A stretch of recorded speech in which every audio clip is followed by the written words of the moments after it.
I would like to turn the floor over to her now for her presentation on this this phenomena that is sweeping the world globally. The the big resignation, the great resignation. She will tell us what this is all about and how our companies can cope to ride this wave. How we can do some preventive maintenance so as not to get too badly affected by this COVID-related phenomena. Galit? Thank you very much. Thank you so much. I'm very happy to be here today to talk about what is really changing the whole world of work as we know it. We're going to begin by talking about what it is, what the numbers are, why this happens, where it's happening, what we should be expecting, how it's going to change the way we conceptualize work, how it's changing the power of relations between employers as well. And we're also going to talk about what we could perhaps do about it in order to manage the situation and not have this situation manage us. I'm going to try and make a few little pauses in between subjects so that perhaps you'd like to ask some questions. So I'm going to start. One second.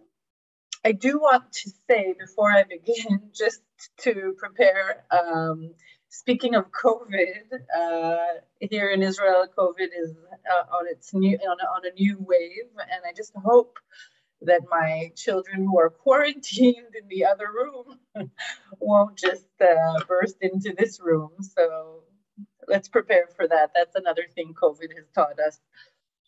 I'm going to stay on this.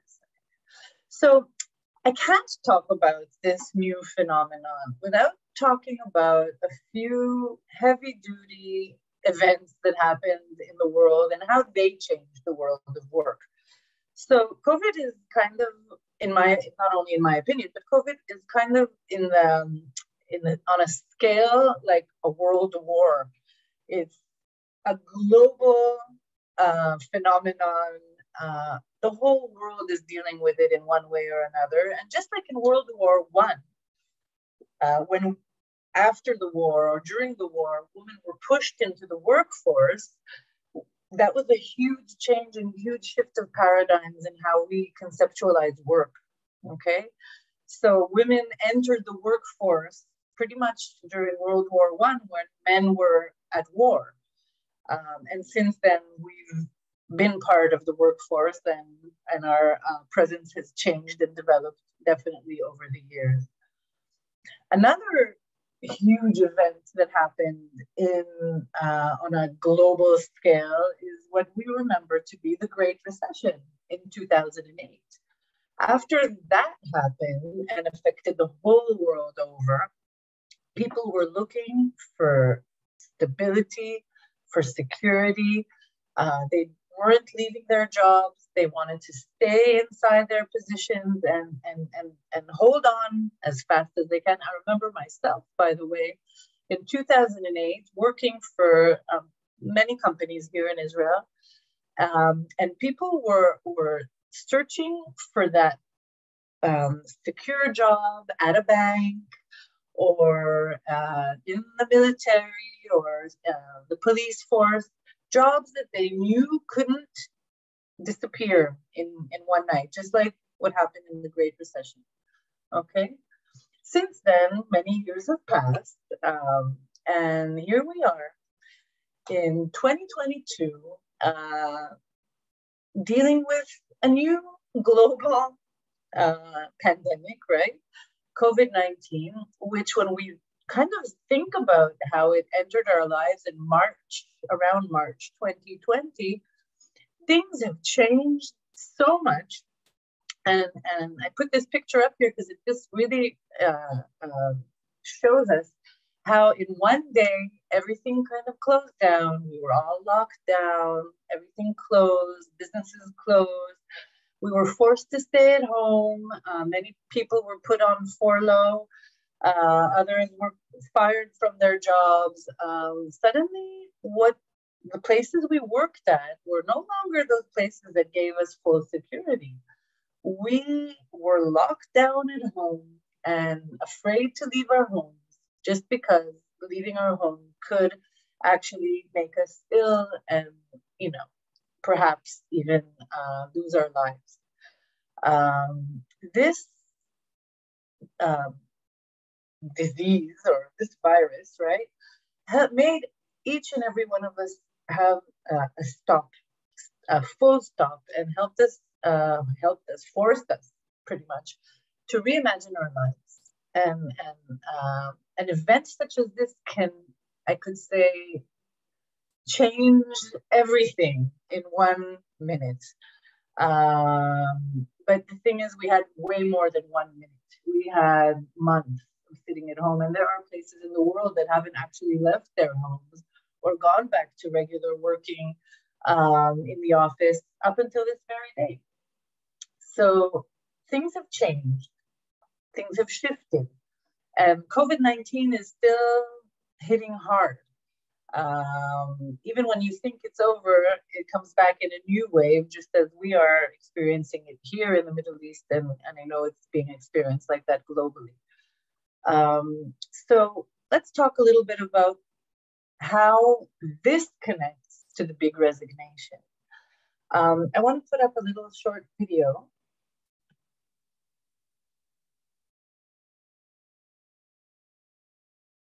Are we able to see this? Please tell me you are.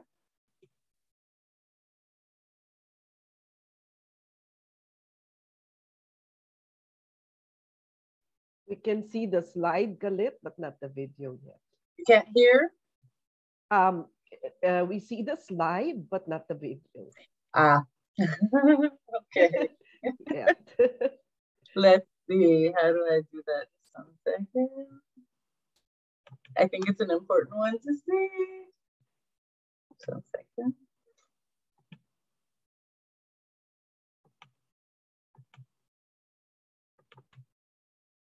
Every month at the moment. Can you see now?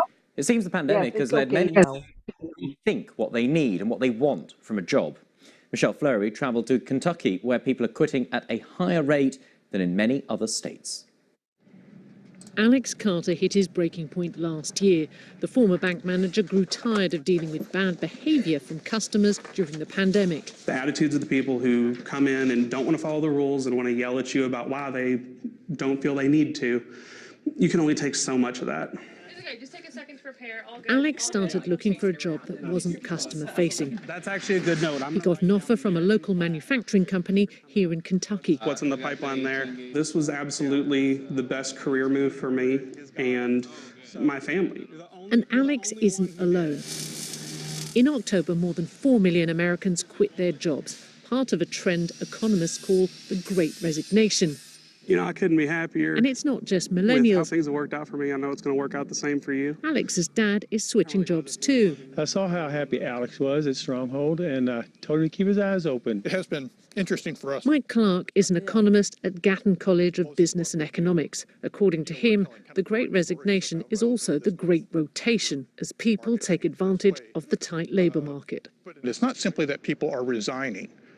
You know, when you look at all the data, what we seem to be seeing is that people are turning over. They're going to new jobs, and so it's more of a turnover situation.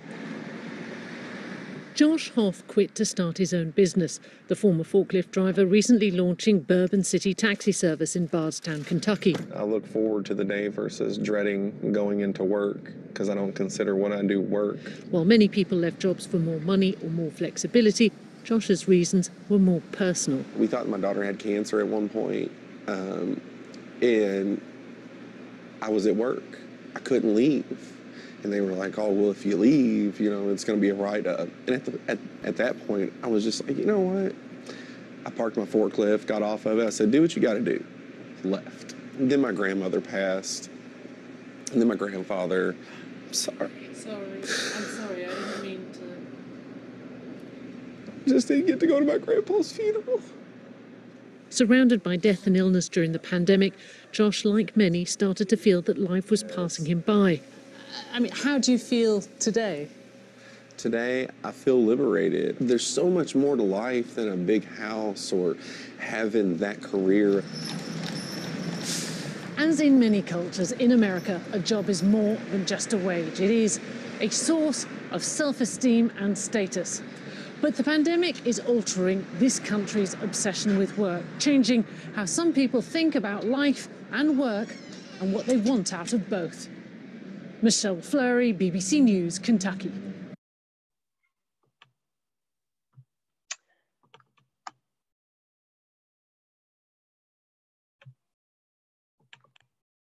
So I'm back.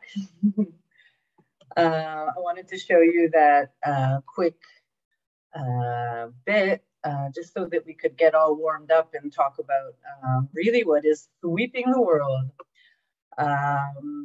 So let's kind of characterize it for a bit and give you a bit of numbers. So I took a lot of different sources and put them all together. And basically, these are some of the figures. 40% of employees globally are considering quitting.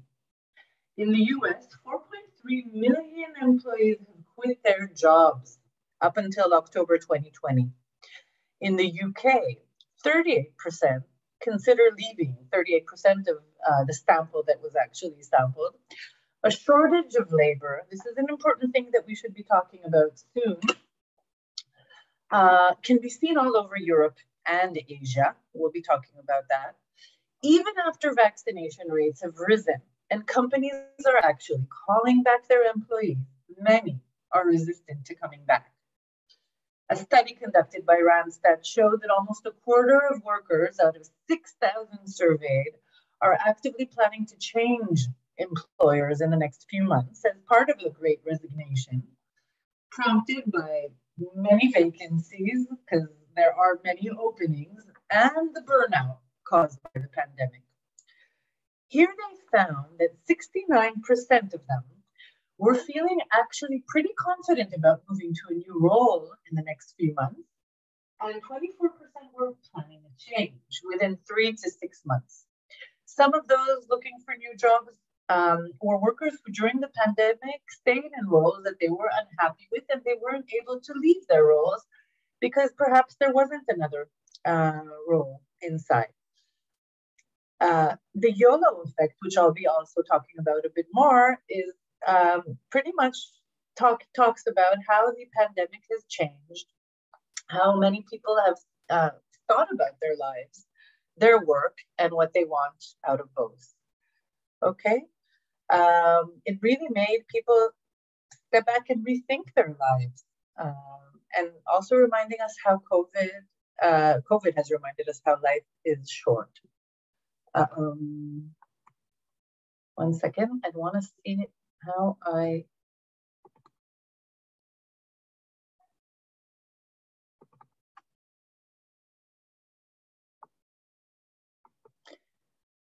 Are we able to see, are we seeing my presentation well? There's a big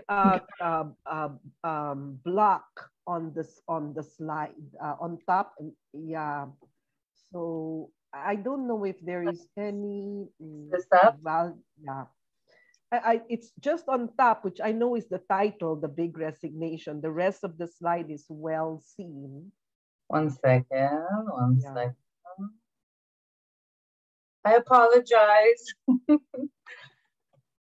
It says remove the tick, the optimize view. Okay.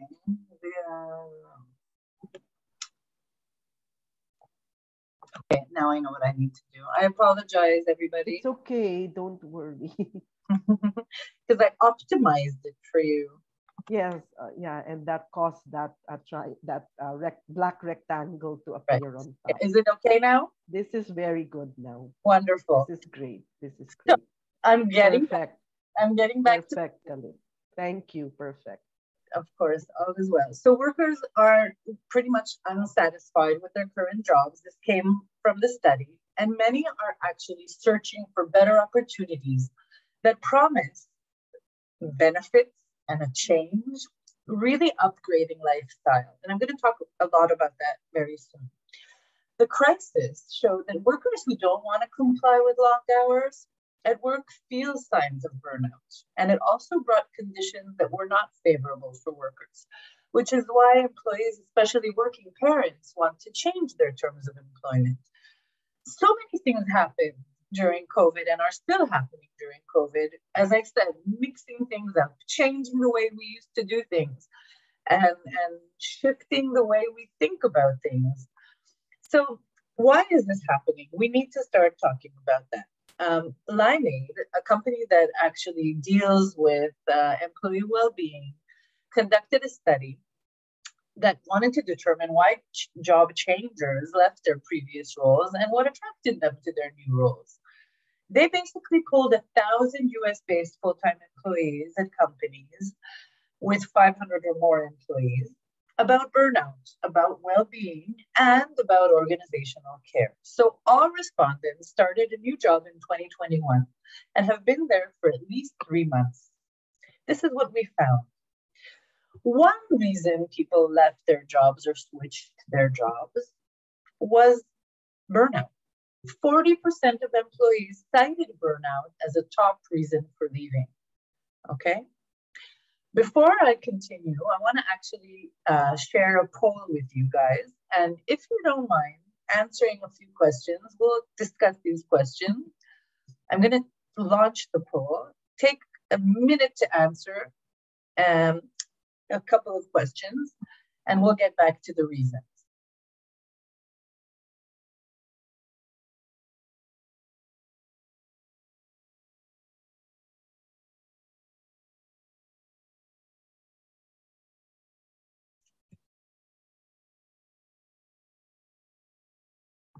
Are you able to see the poll?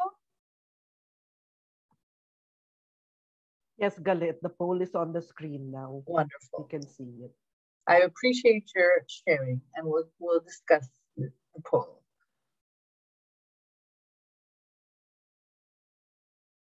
Wow, interesting. I could already see the results.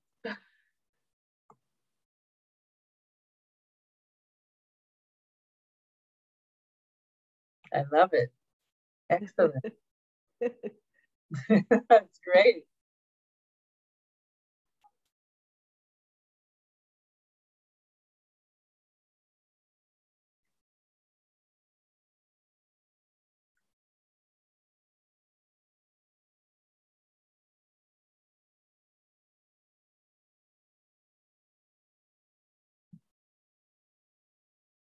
This is excellent. Because I could tell you about different studies, but I think it's so much more significant when you see the numbers with the people live. And I'm going to share the answers with you as we go along.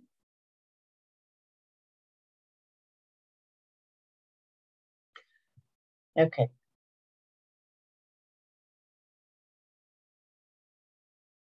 That's great. 70% of you have participated.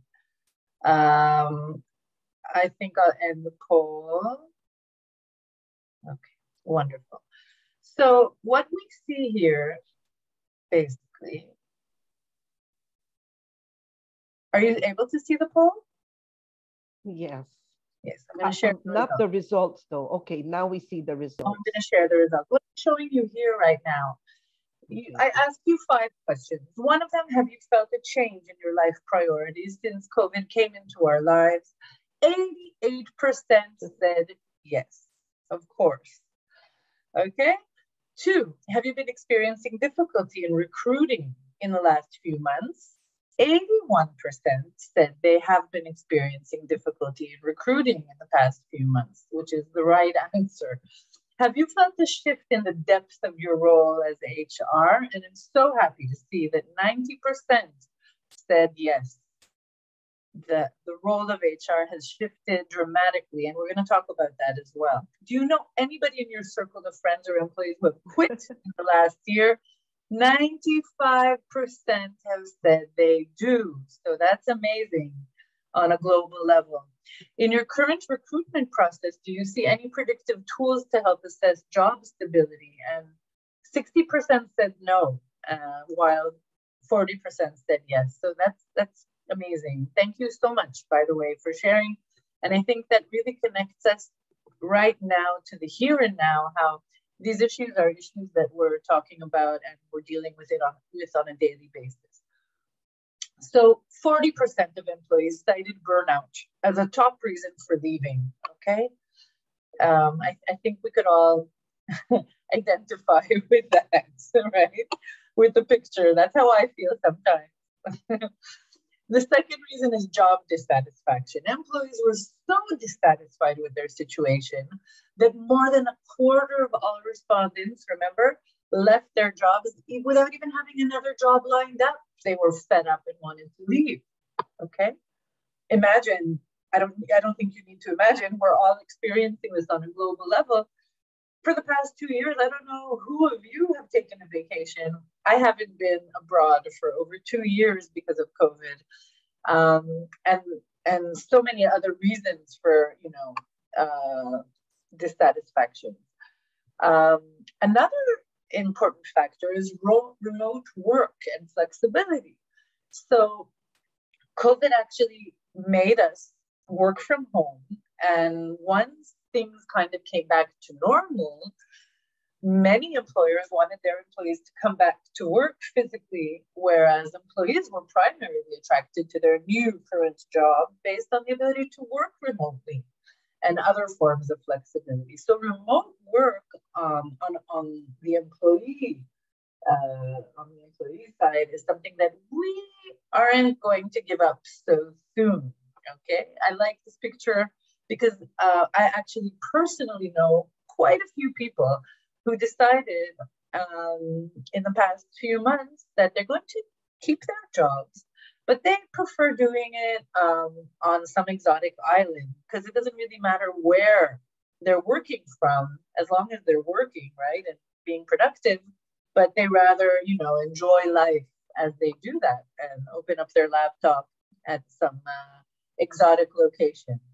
So employees were switching because they wanted to work remotely. In addition, an additional 24% reported that not being restricted to complete job responsibilities during set working hours was a huge attraction. Okay? So keep that in mind. The flexibility is so important here. And they really don't want to have that 9 to 5 constraining job. Okay, flexibility.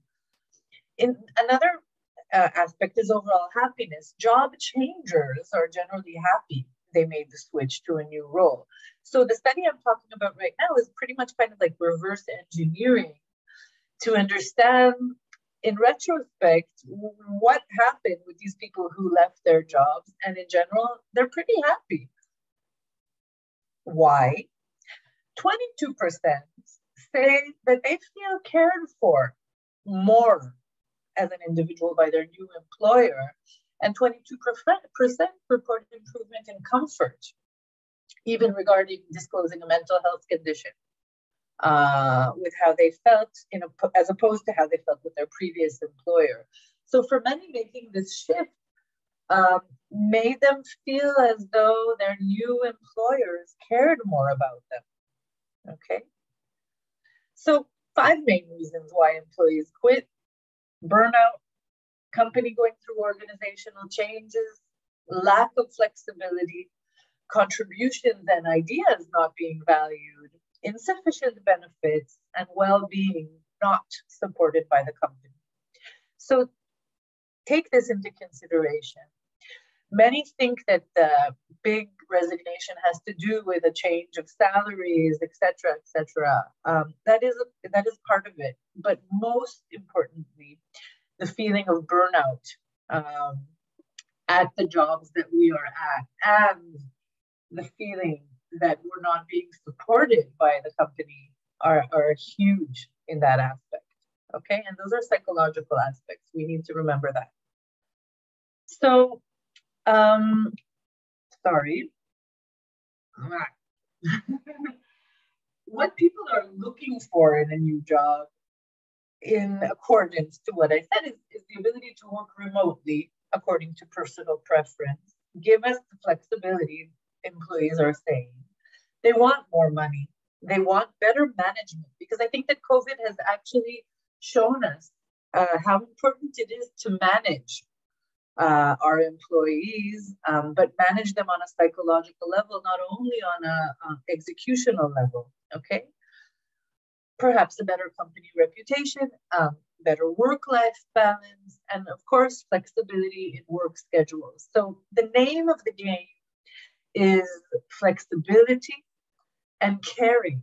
Those are the two major trends that we need to see in companies. We'll be revisiting that at the end of this, so that we could understand, really understand what it is we could be doing to keep our good employees, especially, on board. Something that happened during COVID on a psychological, I call it a spiritual, psychological level, is that sitting at home in lockdown, basically not being able to be distracted by anything outside. We all have many distractions in our lives, and because of these distractions, we're not able to really think about our well-being. We're in this kind of race, right? So suddenly people started asking themselves really important questions, such as, do I really like my job? Does my company care about me? I'm even going existentially and saying, what is my purpose in life? Am I actually doing what I was supposed to be doing in my life? Do I really like what I do? Am I paid enough? Is my work-life balance as it should be? Maybe I could do better than what I've done up until now. And perhaps I've been working in a toxic job or a toxic environment, and it's this whole break has given me the opportunity to even be able to imagine an alternative reality. And that's what happened to many, many people during COVID. Many people come to me, to the clinic, and talk about exactly those aspects. Because once you have this hard break, you're able to suddenly imagine a different reality. So this is actually what people did during lockdown. They turned their hobbies, and perhaps you could identify on your on your own. They turned the hobbies into full-time jobs. They began trading in the stock market, began investing in crypto. Remember, suddenly a lot of money we used to spend on entertainment and travel is just lying around there, and people began making money, working from home. Also, earnings, on the other hand, haven't kept at pace with inflation, which also occurred, and work demand suddenly increased. In parallel, there was a lot of stagnation in work, wage, and benefits. And then we have Generation Z, which we could do a whole other lecture about.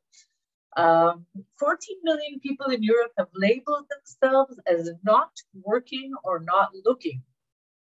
And I want to share with you that I've been kind of headhunting employees lately, and I look at their LinkedIn profiles, and people have a whole chunk in their LinkedIn profiles saying, I'm off, I'm not working, I saw this the other day, SHD, or no, FTD. What's an FTD? A full-time dad. People have been staying at home, choosing to stay at home and not going back to work because they have found alternative ways of making money. So they're not itching to go back to the grindstone. Sectors that have been most affected are obviously hospitality. Whoever has worked in hospitality pretty much has been staying at home for close to 2 years, or kind of going yo-yo on and off. The manufacturing industry, which has a lot of physical proximity and many shifts, they have been suffering from heavy burnout.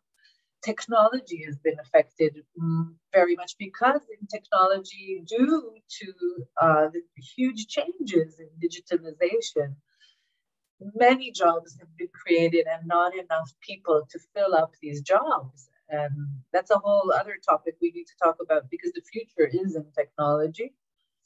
The healthcare industry, I don't think I need to explain, as well as the sales and services industries, which have a high interaction with individuals and have all moved to Zoom.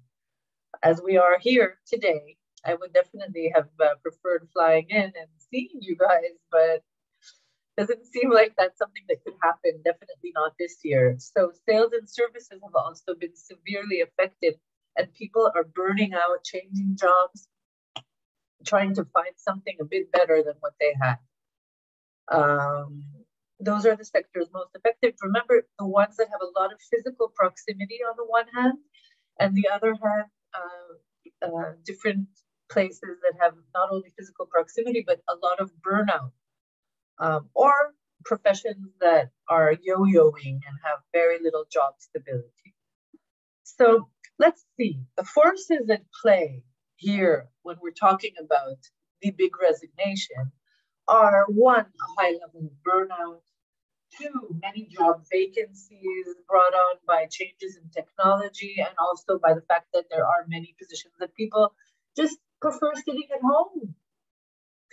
There has been a major disruption in the job market due to COVID, and of course, the YOLO effect.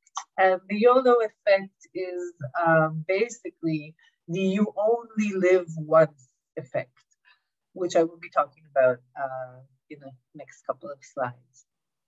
So the pandemic really accelerated digital transformation, and it created many job openings in the technology industry and a shortage of people. We can't get people trained fast enough to fill in the gaps, and there are huge gaps in the technology industry. Large numbers of employees transition to working from home, and they're not willing to get back into the office, not anytime soon at least. Enjoy the quality of life increase that remote work brings, and again, not willing to return to the monotony of a desk job. Lots of managers have announced plans to bring employees back to the office, and it seems that many people are just unwilling to do so. So many open jobs. The best workers have their pick of employment.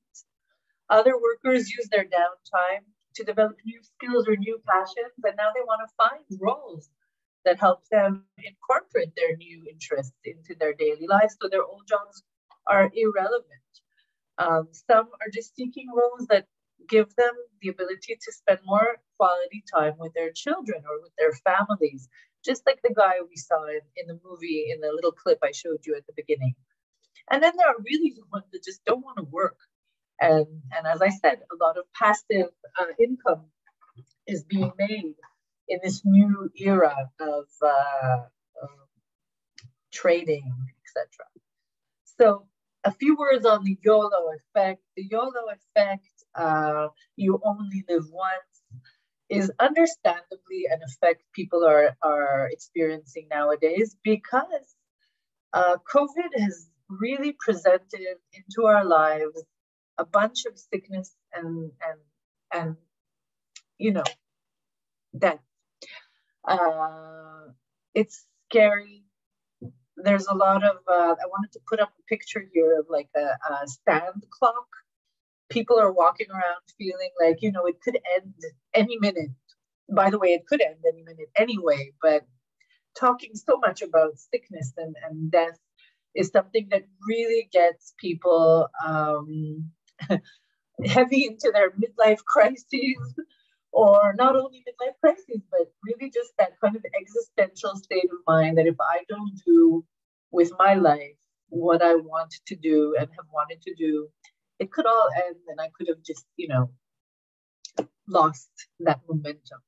So people are feeling a sense of urgency, a huge sense of urgency in doing whatever they feel like doing. And this is something that has been changing the balance of power between employees and employers, okay?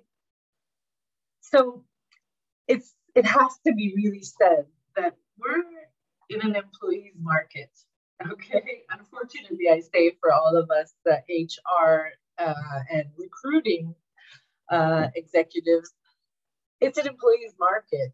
And there's never been a better time to job hunt if you're an employee. The US labor market department recently reported 9.3 million job openings. And everywhere you look, hiring. People are hiring and hiring and hiring and headhunting and hiring. And it's crazy what's going on over there. Josh Berzin talks about 2022. I think he put it very, very clearly and nicely. Too many jobs, not enough people, a pretty exciting business year ahead.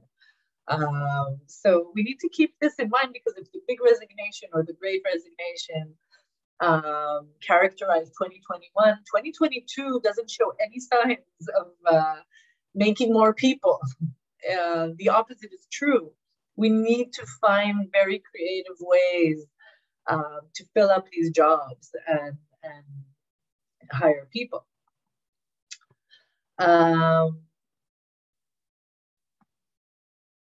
Workers, in fact, might be experiencing more freedom and confidence in the job market. And this leads them to make bold career moves, ones they probably wouldn't have taken under any other circumstances. So people are being led by passion and feeling free. People are talking about this really as a huge employee revolution, okay? Employers, on the other hand, will have to compete with attractive incentives to earn the placement of best employees, or even to fill openings in general. We're talking about different programs, incentive programs, competitions. Companies need people. And it's crazy because I remember that a few years ago when we were talking about the future world of work, many people were so afraid that their work would become irrelevant and there wouldn't be any space for them in the job market. But what we're seeing is that we still need people, even though AI and machine learning and technology is all over, we still need people to program, to sell, to provide service, to basically do things that machines can't do. Because trust me, if machines could do them, they would probably be doing them. I'm going to keep the questions for a bit soon. So let's talk about the big quit and our businesses. Okay, so we need to be looking at it through two different angles. The first angle we've been talking about up until now is the employees angle. We need to also, of course, be looking at it through the employer angle, okay? Because we're talking about this huge liberation revolution, but how is this affecting our businesses? This is a huge, huge crisis on top of all other crises we've been dealing with in the past 2 years due to COVID. Suddenly, this is quite a challenging crisis. Okay. So, how do we stop employees from quitting? That's quite an important question. I think that every business or every HR professional should be asking and dealing with that question. Of course, we need to be dealing with many questions, like how do we bring people in, but also how do we stop the ones that we already have?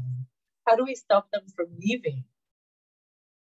So this has forced employers is forcing employers to look at their working conditions and salaries.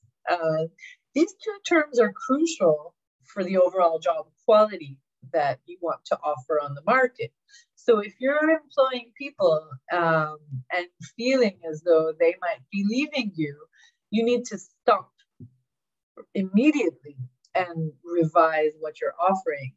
Because as I said before, we're talking about an employee market, not an employer's market. And that shift is crucial in keeping your employees and stopping them from perhaps either leaving to the competition or leaving altogether, okay?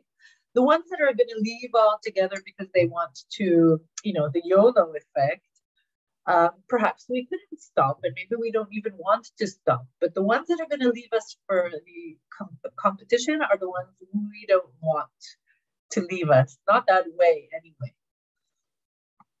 Many workers are not seeking full-time employment, and they do want to find a job that doesn't take too much of their time. Funny? But I have to tell you, from the field, definitely 100%, when I interview people, they literally ask me what we feel about work-life balance, because that, in many cases, is the make it or break it parameter for them. Okay. So the labor market is full of vacancies, and companies definitely have to do much more to fill the jobs. Signs of job burnout, as we talked about earlier, are evident all around us. So companies need to comply with the rules and organize their shifts in a way that could be manageable for each worker. We don't necessarily want our workers to proceed towards burnout. Burnout is the kiss of death for every company, an employee within a company. So I think that it's important to really revise how shifts are organized, how restrictions are put in place. We want our employees, especially those that are working from home, to feel like they could manage their time and productivity as well. Again, it's not true for every position, but we do want a sense of flexibility. Another thing that has been gaining a lot of attention in this past year is working atmosphere. We need to, on the one hand, accomplish our goals, but we need to do that while we produce a great working atmosphere. It's something that needs to be achieved in each working environment. We cannot minimize that, because if people are coming to work and feeling burned out and feeling as though their working atmosphere is not a good one, interested in their well-being, then they're going to be looking elsewhere. I could promise you that. And here's the HR angle, of course. I'm assuming we're all HR professionals. And one of the questions I asked you in the poll was, do you feel a change in the depth of your title, in the depth of your profession? So I do have good news for you all, you HR executives or HR professionals. The HR angle is huge here, okay? Because HR has evolved into one of the most significant aspects of companies. We who practiced HR over the years knew that, but I think that the huge change and shift that occurred here is that management has realized that HR must sit at the management's table, because everything begins and ends with HR. As we see right now, once companies are dealing with resignation and dealing with the fact that they do not have enough people. Because you can sit down at management and plan huge plans for your company, but if you don't have people to execute these plans, you can't go anywhere. So HR has taken center stage and has become one of the most pivotal points in a company at this point, and I think for many more years to come. And HR managers have become superheroes, seriously, dealing with employees who don't come to work suddenly. There has been a phenomenon lately of employees who just disappeared without even resigning. They just disappeared because of so much disengagement from their work. So as HR professionals, we have become pivotal in managing the big resignation. And that's why HR leadership is so important. And keep that in mind. I don't know if you're experiencing it, but as we saw in the poll, we saw that 90% of people who responded here have found that their role has changed significantly. So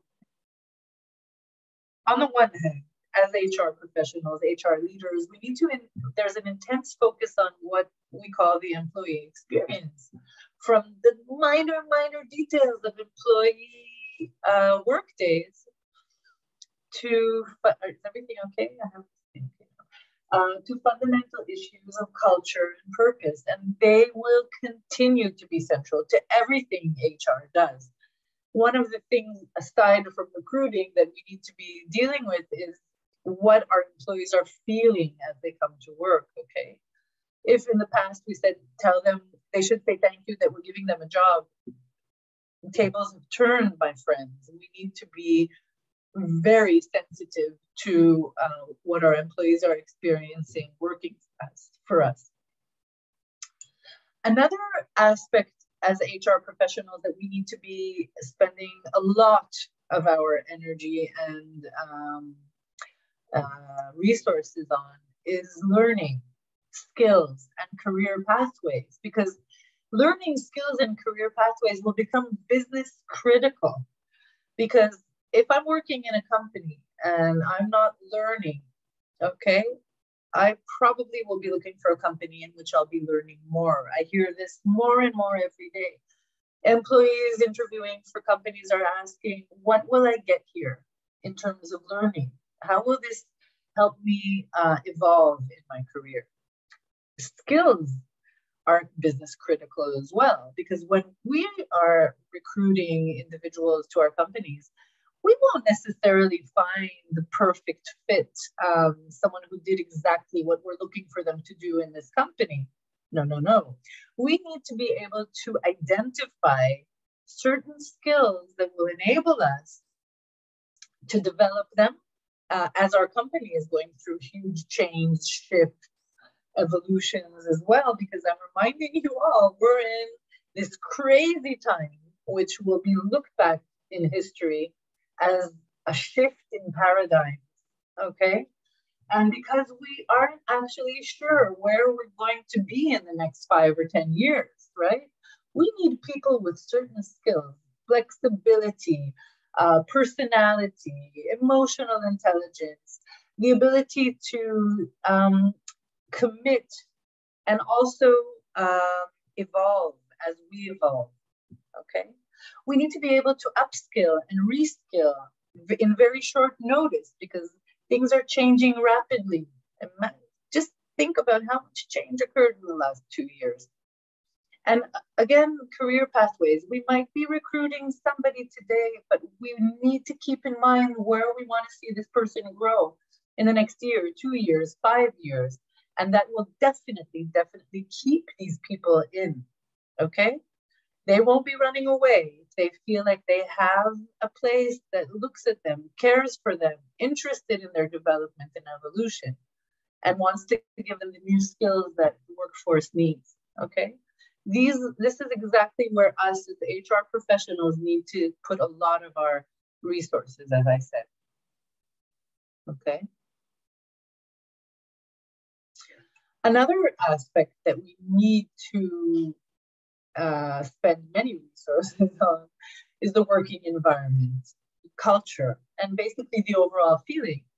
Does our workplace foster employee well-being? That's something we all need to be asking ourselves. We need to be able to deal with the feeling of burnout, because as we saw previously, the number one reason that people left in the big resign, even without finding another job, is the feeling of burnout. That, coupled with the YOLO effect, is like, I will stay at home. And in many places, governments were also paying for unemployment. So people are going to sit down and say, I'm making more money sitting at home than I'm making money feeling burned out. So many companies these days, in the past year especially, have been investing, and I say the word investing purposefully because it is a matter of investment, spending a lot of money investing in workplace culture. People who come to work or even work from home and yet feel the culture, feel the workplace, feel that the workplace is investing in them, are going to be less inclined to leave their workplace in search for a better place, okay? It's a tricky combination of factors, but having culture present is extremely important, even if we're working from home.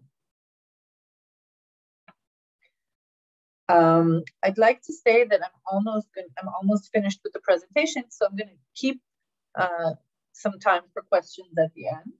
So I'm not ignoring your questions. I'm going to just keep them because then I'm going to get out of my flow, just like I am right now.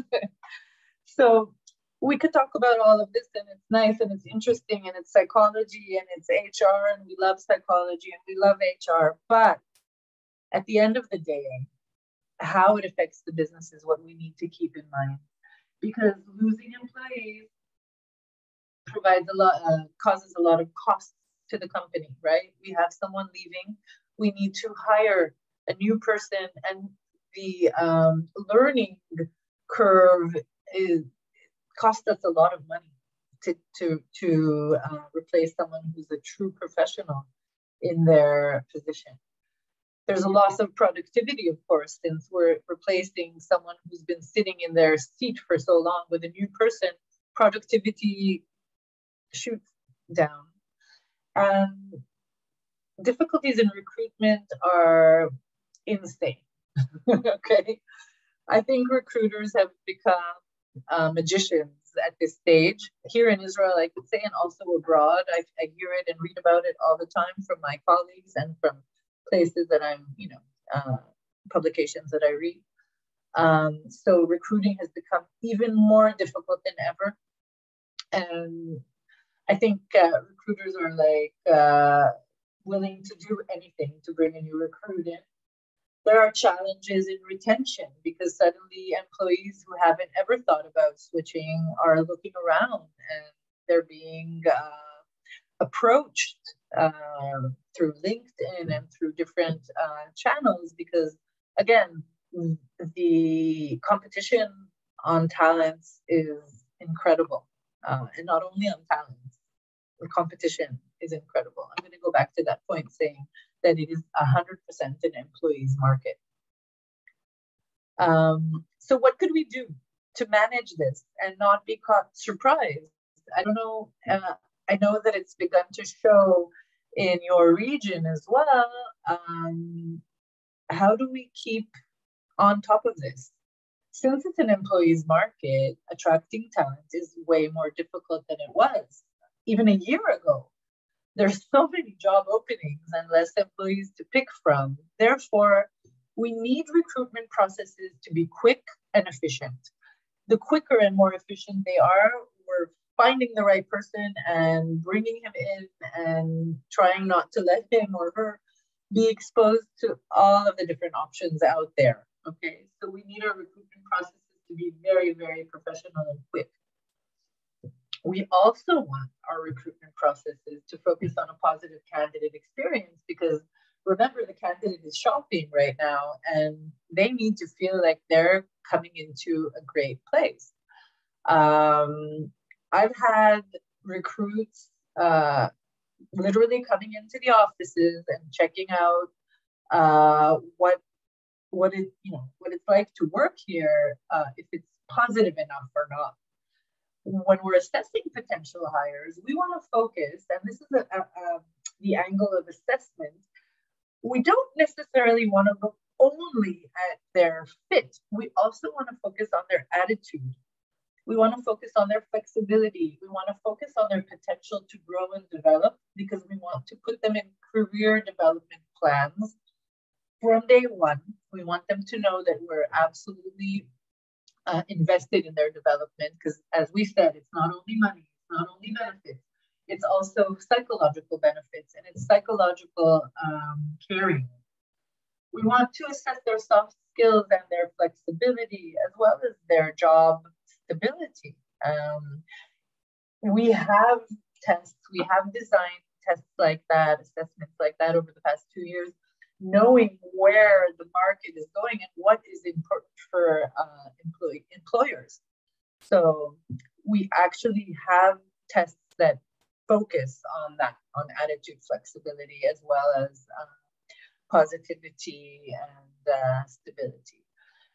And as always, understanding candidates' motivation is always of utmost importance because within all of this, we do need to keep in mind that employees are hopping around from flower to flower And we don't necessarily want anybody who's hopping from flower to flower, because if he's hopping from here to there, we don't know how long he's going to stay in our company. So I think that it's important more than ever to really assess what brings people to our company, because if it's only what we're offering, I don't think that's good enough.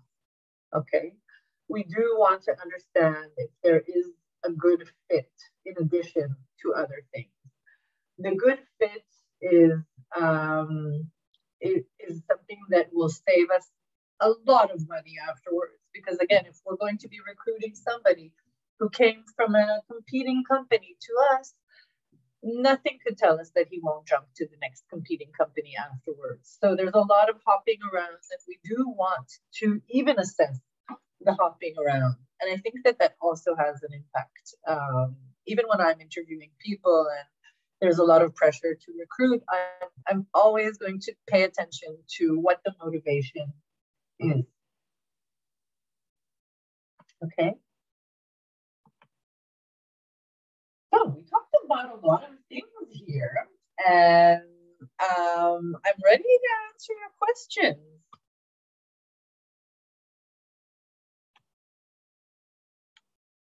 Let's go. I'll go to the questions first. May we get a copy of this interesting presentation? I'll answer live. We'll probably provide some kind of version of the presentation so that you guys could get into that. How is your, pardon?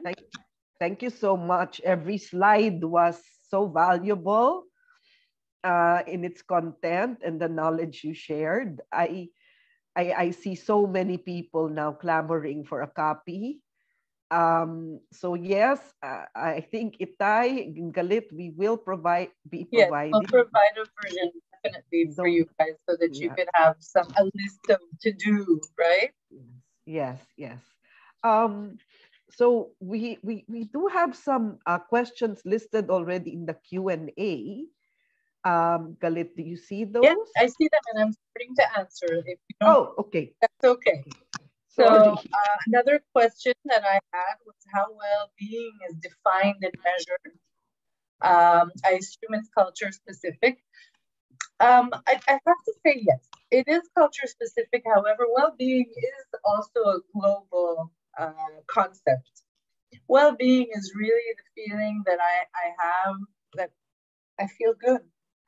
And I think that what happened in COVID all over the world is that people have been working very, very hard in a situation and an environment and, of a lot of uncertainty, and uncertainty takes a huge toll. In addition, people have been dealing with a lot of grief and loss and anxiety as well. And sometimes places of employment weren't sensitive enough to what was going on with their employees, and they wanted the bottom line. So I think that it had an effect on well-being and the place in which, at the end of the day, when I'm looking at what I'm investing in my place of work, am I getting enough back? Is my place of work the place that I spend 70% of my time? Is that a place that cares enough about me, or are they just looking to get another dime? So, and I think that that's the context, right, of well-being. And there are many ways to define and measure, but for the purpose of our discussion here and for the purpose of our HR, I think we need to talk about it as well-being at work. Another good question that I see here are predictive tools to measure job stability adjusted for cultural context. And to that, I have to say 100% yes, adjusted for cultural context. Every predictive tool that we use through Adam Milo and our partners in the Philippines go through an extensive process of cultural adaptation, and they are culturally adjusted. So what we define as job stability in the Middle East or in America, etc., will absolutely be seen in the context of the different cultures that we work with.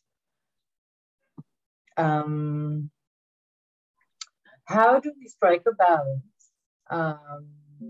between what employees say they want and what the business requires? Great question. Absolutely amazing question.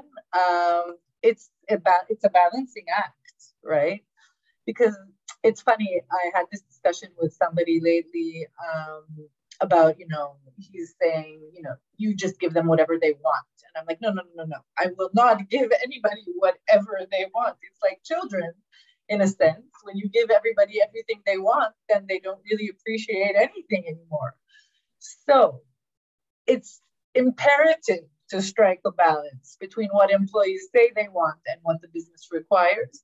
However, in the balance, if in the past we gave very little attention to what the employee wants, we need to put way more attention on having the employee feel as though we care. And actually, not only as though we care, actually care, okay? But again, it's not let's give you everything you want, because the business requires and needs what it needs. We do need to change the way we communicate. We need to change the way we have our employees aligned with our strategy, with our goals. We need them to make it feel it's worth their while. Are there still positive prospects for employment for the aged seniors? Yes, I think there are positive prospects for aged or older employees. Also because there's a huge shortage of employees. Actually, many of them could still bring much of their knowledge from previous employment. I think that recruiters need to be extremely creative these days to find people to fill the gaps in employment, and I think that everything goes. I got a question up here. May I request a copy? Yes. The copies of the PowerPoint will, I will actually, as we said, we will pass one on. Should companies be less stringent on attendance compliance and be more output driven? That's a good question, anonymous attendee. I think so. It's such a good question because I think that we're all dealing with that question as we speak. Productivity and output driven is, I think a lot of companies are realizing that they can't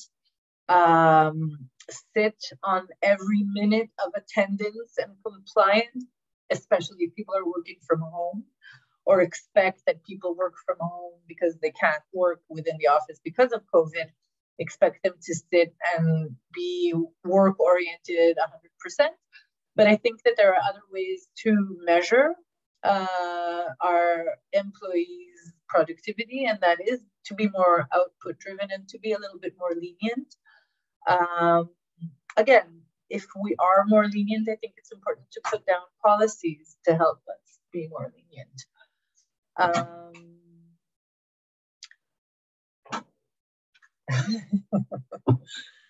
My child,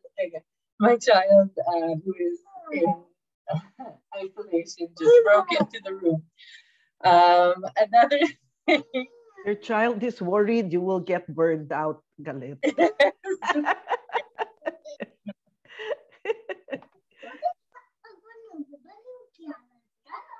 Okay. Mommy, don't get burned out, she's saying.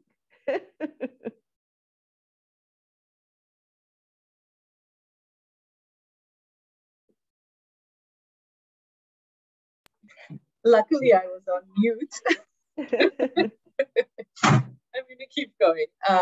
We talked about how HR is a core function in a company. I love this question. Do you have techniques or tips to help us convince traditional executives to understand that it's also worth investing to upskilling HR personnel. Yes, show them my presentation. How HR has become, and I'm not joking, a central position. You need every trick in the hat to get everything you could to actually bring the people. Because at the end, if they don't listen to you, they're going to find themselves with amazing strategy and plans for 2022, 2023, but they won't have anybody to execute these plans. Okay, so yes, I think it's something, it's a time where HR needs to, you know, pound on the table and say, we're central to the business and we need to be on management, in the management decision-making table. Okay. Should we be open to contractors versus full-time employment? Yes, definitely. I'm happy you said the gig economy, because the gig economy is also a little bit of a response to what's happening in terms of shortage, and sometimes taking contractors could fill in the gaps, but not forever. So keep that in mind. And perhaps contractors could become full-time employees later, but definitely it is a gig economy as well. And that is the answer for many burned out people who prefer to be gigging more than, you know, married to one place. So what may be done to retain our employees, which are majority field personnel? Our industry is involved in financing, so majority of our people are credit investigation and collection. I don't quite understand that question. To retain our employees, which are majority field personnel, what does that mean? Maybe you could help me. Galit, we have a big market in the credit and collections industry, and majority of the people they employ are out on the field, visiting visiting prospects who want to make loans, investigating their backgrounds as far as credibility, ability to pay the loans back are concerned, and up to the end point, which is actually collecting on the loan. Okay. So I think this is one industry that's experiencing some fallout. Yeah, fallout actually with their field personnel. When they say field personnel, it's people that don't come to the office, but they're out there going from people who are home. Yeah. Sometimes, right? And they need to be the bad guy. Yes. And why aren't you paying, etc. Yes. It's like the door-to-door salesman that you mentioned, right? This is one position that's greatly affected. Mm-hmm. Well, first of all, in terms of that, I think it's important to definitely invest in these people, in well-being, in learning, in expanding their professional scope. You definitely need to be investing in these employees in order to address their burnout and sense where they're at. I think that having them feel that you care enough about their well-being could pretty much do a lot in terms of retention, and also give them more, perhaps more tools to deal with the complex emotional fallout that they need to be dealing with on a daily basis. So I would say here it would be learning. It would also be a little bit of compensation, perhaps. I think it's a good question. It's also complex because there's also the psychological aspect, and there's also, you know, the monetary aspect, because you don't want them to be leaving for the same pay job, but with less of an emotional strain. Okay. And I'd like to add that, yes, we do have predictive tools to look into this, both with people that are coming in to join your company, where you give the assessments and evaluations at the pre-employment stage, as well as tools for people who are already working for your company. How happy are they? Are they planning to leave? Do they hate their job? We have predictive tools. We call these scales, which we've again culturalized to the Filipinos, personal risk and organizational risk aspects. And based on your employees' evaluations, you will see the level of content or discontent that your employees are experiencing in their jobs. Definitely. Yeah. Thank you. Another good question that, and you guys have amazing questions, I love it. Is it effective to consider HR practitioners as generalists as opposed to job specific or having specialized functions? I think today HR practitioners should be very general as well as specialized. I think that when you're more senior in the HR field, I think you need to understand a lot about each aspect of HR. If you need help in recruiting, I think here you do need a specialized function, somebody who's 100% dedicated to recruitment, someone who's dedicated to employee engagement. It depends on the size of your company. It depends on the things you're dealing with within your company, but definitely at the top, I think you need to understand deeply every aspect. And if you're a big company, I would put someone specialized on each function so that you could manage it actively all the time and not specifically per case. Yes, I think the model that BPOs have here, where there are really specialized roles in HR, starting from sourcing. People just do sourcing. They go into LinkedIn, they go into JobStreet and look for the proper candidate. Next would be the assessment stage, if you want to apply that. So you have people just giving the assessments, the evaluations, analyzing the results. Next would be interview. So you can throw the ball to the next person in the team who does the interview, and finally the onboarding, the offer stage, etc. No? So yes, it's very common now to see companies that are going into specialities in the recruitment process. I want to add what you said, Gigi. There's an important thing.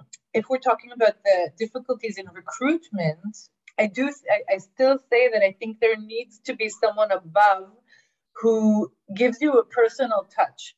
Because if you're going from station to station, I might lose you in between stations. There needs to be someone holding it on top.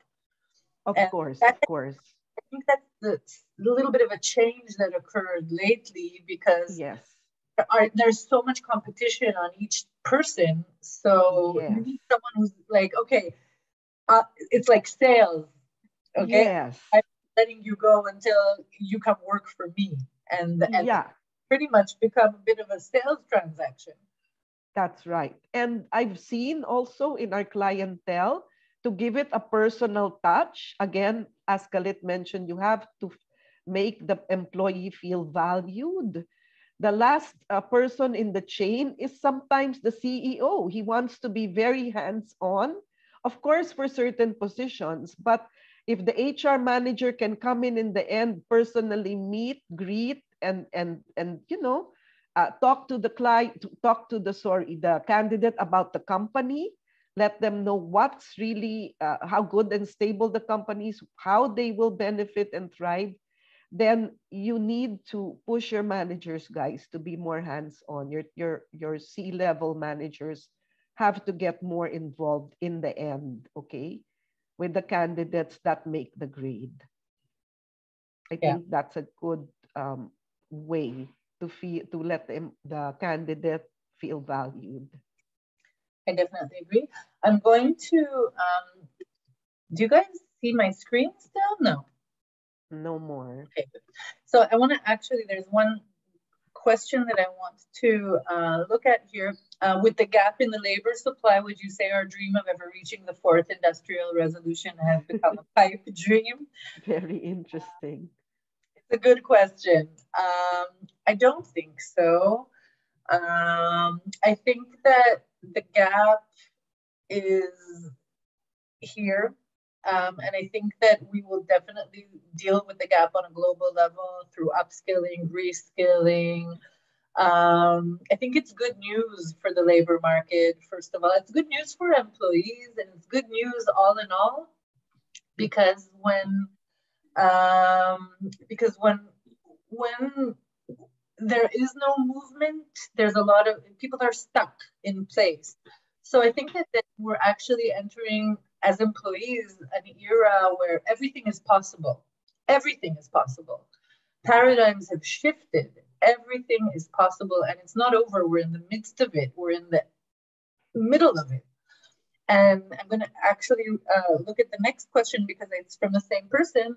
How much weight do you give to predictive tools in selection versus other tools such as educational background? And I think that that's the answer to the previous question with the gap in the labor supply. So if we're looking only at experience and educational background and character, et cetera, if we're looking only at that, the gap will remain in place, okay?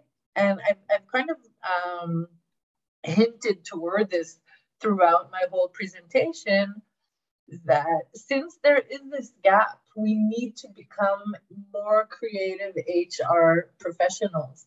The more creative we are, meaning looking at our candidates and seeking basically their potential to fit, their ability to learn, their flexibility. So the answer to that is actually now more than ever, predictive tools will help me identify the potential.